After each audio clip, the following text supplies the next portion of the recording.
Você já ouviu falar sobre o período interbíblico? Não? Então senta aí, se prepare, que hoje vamos falar sobre isso. O período interbíblico começa entre os livros de Malaquias e Mateus. Se vocês pararem para prestar atenção numa curiosidade, vocês irão ver que entre o livro de Malaquias e Mateus há uma página em branco.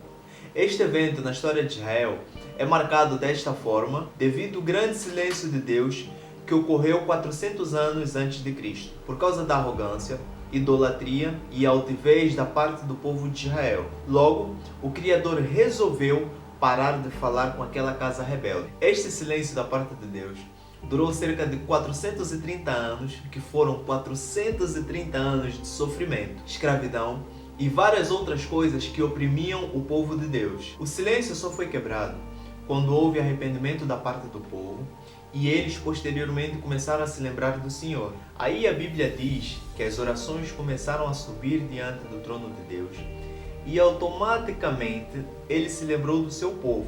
Temos o exemplo no livro de Êxodo, capítulo 3, versículo 7. Disse ainda o Senhor: certamente vi a aflição do meu povo, que está no Egito, e ouvi o seu clamor por causa de seus exatores.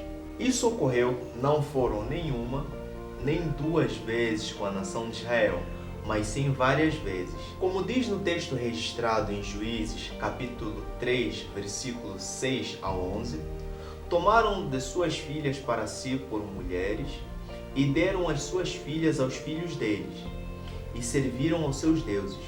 E os filhos de Israel fizeram o que era mal aos olhos do Senhor, e se esqueceram dele, serviram aos Baalins e a Astarote. Então a ira do Senhor se acendeu contra Israel, e ele os vendeu na mão de Cusã-Risataim, rei da Mesopotâmia.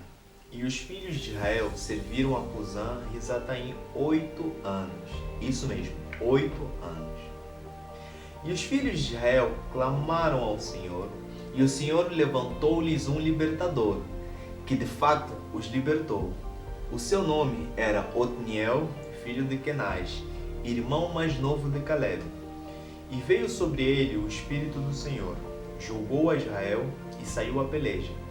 E o Senhor entregou à sua mão Cusã-Risataim, rei da Síria, contra o qual prevaleceu a sua mão. Então a terra sossegou cerca de 40 anos, e Otniel, o filho mais novo de Kenaz, faleceu.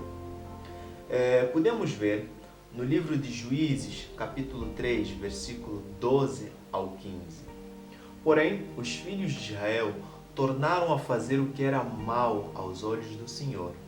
Então o Senhor fortaleceu a Eglon, rei dos Moabitas, contra Israel, porquanto fizeram o que era mal aos olhos do Senhor. E reuniu consigo os filhos de Amon e os Amalequitas, e foi e feriu a Israel, e tomaram a cidade das palmeiras. E os filhos de Israel serviram a Eglon, o rei dos Moabitas, cerca de 18 anos. Então os filhos de Israel clamaram ao Senhor, e o Senhor lhes levantou mais uma vez um libertador, chamado Eude, filho de Geral, filho de Gemim, homem canhoto. E os filhos de Israel enviaram pela sua mão um presente a Eglon, rei dos Moabitas. Eu poderia citar outras passagens bíblicas usando somente o livro de Juízes, mas não haveria espaço. Então eu recomendo que vocês façam uma leitura a este livro. Vemos que antes de ocorrer o período interbíblico, onde o Senhor decide se calar com seu povo, já havia ocorrido várias vezes erros por parte do povo de Israel. Pois se repararmos, o Criador, embora ficasse em silêncio todas as vezes que o povo de Israel passasse por privações, o Espírito do Senhor sempre levantava alguém para libertar aquele povo rebelde. Eles se encurvavam diante de outros ídolos, passavam por adversidades, mas o Senhor sempre levantava um juiz ou um profeta para libertar o seu povo. Mas quando chega a vez de Malaquias, o Senhor levanta este profeta, e quando passa o tempo do seu ministério, Deus faz algo que nunca fez em toda a história de Israel. Decide se calar por um tempo indeterminado. Nada do que acontecia com aquele povo escolhido parecia importar a Deus. Parecia que Deus estava em seu escritório celestial. Abriu a gaveta e colocou lá dentro o seu povo escolhido.